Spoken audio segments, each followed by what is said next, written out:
In this video I'll show you how to make a necklace with some lace, ribbon lace, whatever you can call it, which is this one in here.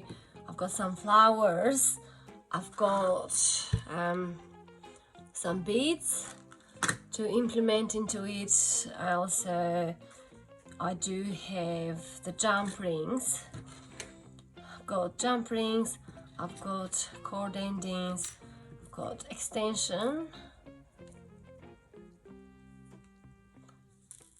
I also have got the clasp, I do have the needle with some thread which is very strong and viable for the beads or for beading.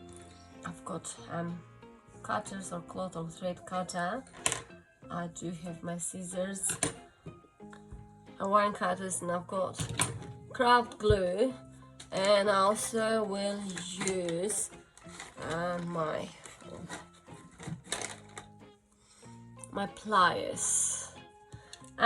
So let's start. Thanks for being so nice and patient and watching these videos which we transform bits and pieces into wonderful art and craft.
So this is our very fun and cool project, which is a necklace made of lace and beads and flowers. Thanks for watching. Stay humble and wonderful.